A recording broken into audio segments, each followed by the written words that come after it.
दोस्तों, कहते हैं कि अगर किसी इंसान के दिमाग में जहर धीरे धीरे भरा जाए तो एक दिन वही जहर किसी की जान ले लेता है। आज की कहानी सिर्फ एक मर्डर की नहीं है। आज की कहानी है शक की, नफरत की और एक ऐसे पिता की जिसने अपने ही बेटे को हथियार बना दिया। दोस्तों, आज हम बात करने वाले हैं उत्तर भारत की उस खौफनाक वारदात की जिसने यह सवाल खड़ा कर दिया कि क्या एक 16 साल का बच्चा सच में इतना निर्दयी हो सकता है या फिर उसके पीछे कोई और दिमाग काम कर रहा था। ये कहानी है 7 जून 2022 की। सुबह सुबह पुलिस कंट्रोल रूम में एक कॉल आती है। फोन करने वाला कहता है, यमुनापुरम कॉलोनी के एक घर में एक महिला की लाश पड़ी है। किसी ने गोली मार दी है। पुलिस तुरंत मौके पर पहुंचती है। घर के अंदर का नजारा पुलिस को चौंका देता है। बेडरूम में एक महिला की लाश पड़ी होती है। सिर में गोली मारी गई थी। महिला का नाम था साधना। घर में उस वक्त सिर्फ 2 बच्चे मौजूद थे, एक 16 साल का बेटा और एक 10 साल की बेटी। पति नवीन उस वक्त आर्मी में जेसो थे और उनकी पोस्टिंग बाहर थी। पुलिस बच्चों से पूछताछ करती है। दोनों बच्चे एक ही कहानी बताते हैं। रात में एक इलेक्ट्रिशियन आया था, मां से झगड़ा हुआ और उसने गोली मार दी। लेकिन दोस्तों, पुलिस का शक यहीं से शुरू हो गया, क्योंकि जिस हालत में बॉडी थी उससे साफ लग रहा था कि मौत आज की नहीं, कम से कम 2-3 दिन पुरानी थी। पूरे घर में सड़ांध फैल चुकी थी। पुलिस बच्चों से बार बार सवाल करती है, लेकिन लड़का चुप रहता है, एकदम शांत, बिल्कुल बिना किसी डर के। फिर पुलिस दोनों बच्चों को अलग अलग बैठाकर पूछताछ करती है और यहीं कहानी पलट जाती है। छोटी बहन टूट जाती है और रोते हुए पुलिस को बता देती है, मां को मेरे भाई ने मारा है। अब पुलिस के सामने 16 साल का एक नाबालिग बैठा था, जिसके ऊपर अपनी ही मां की हत्या का आरोप था। घर से पिता की लाइसेंसी रिवॉल्वर बरामद होती है। पोस्टमार्टम में कंफर्म हो जाता है, मौत गोली लगने से हुई थी। लड़के को हिरासत में लिया जाता है। कुछ घंटों बाद पिता नवीन भी वहां पहुंचते हैं।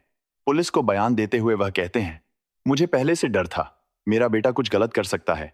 वो मोबाइल गेम्स का आदी था, पबजी खेलता रहता था। और यहीं से एक नैरेटिव तैयार किया जाता है, गेम एडिक्शन की कहानी। लेकिन दोस्तों, सवाल यह है कि क्या सिर्फ पबजी खेलने वाला बच्चा इतना खौफनाक कदम उठा सकता है?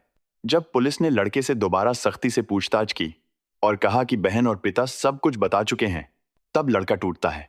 वो पूरी कहानी बताता है। 5 जून की रात मां ने उसे स्कूटी चलाने से रोका, खाना नहीं दिया, मारपीट की। रात करीब 1 बजे, जब मां और दोनों बच्चे एक ही बेड पर सो रहे थे, लड़का उठता है, अलमारी खोलता है, रिवॉल्वर निकालता है और मां की कनपटी पर गोली चला देता है। बहन की चीख निकल जाती है। लड़का उसे धमकाता है, अगर किसी को बताया तो तुझे भी मार दूंगा। इसके बाद 2 दिन तक वो उसी घर में रहता है, दोस्तों को बुलाता है, पार्टी करता है। बॉडी से बदबू आती है तो रूम फ्रेशनर छिड़कता है। दोस्तों, ये सब सुनकर पुलिस भी सन्न रह जाती है। लेकिन कहानी यहीं खत्म नहीं होती। जैसे जैसे जांच आगे बढ़ती है, एक दूसरी सच्चाई सामने आती है। रिश्तेदार बताते हैं कि लड़का पढ़ाई में इतना खराब नहीं था, वो 1 महीने तक बिना मोबाइल के रहा था। तो गेम एडिक्शन की कहानी कमजोर पड़ने लगती है। फिर सामने आता है एक्स्ट्रा मैरिटल अफेयर का एंगल। नवीन को अपनी पत्नी साधना पर शक था। 2 लोग घर आते जाते थे, एक बिल्डर और एक इलेक्ट्रिशियन। लड़के को मां के फोन में कॉल रिकॉर्डिंग्स मिलती हैं। वो पिता को सब भेज देता है। इसके बाद मां बाप के झगड़े बढ़ते हैं और मां का सारा गुस्सा बेटे पर निकलने लगता है।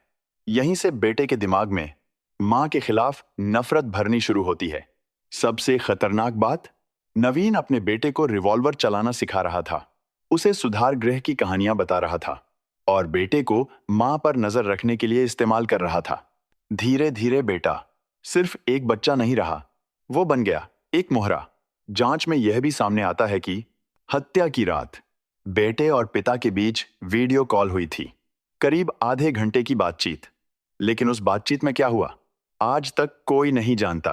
कुछ ही दिनों में नवीन बेटे को कड़ी सजा दिलाने की बात से जमानत दिलाने तक पहुंच जाता है और आखिरकार 26 अप्रैल 2023 को नाबालिग को जमानत मिल जाती है। दोस्तों, अब सवाल आपसे है, क्या यह सिर्फ एक गुस्सैल बच्चे की कहानी थी या फिर एक पिता की साजिश जिसने अपने ही बेटे को हथियार बना दिया? आपकी राय क्या है? कमेंट में जरूर बताइए। अगर वीडियो पसंद आई हो तो लाइक और शेयर जरूर करें और ऐसी ही सच्ची क्राइम स्टोरीज के लिए चैनल को सब्सक्राइब करें। बेल आइकन दबाना मत भूलिए, क्योंकि अगली कहानी शायद और भी ज्यादा डरावनी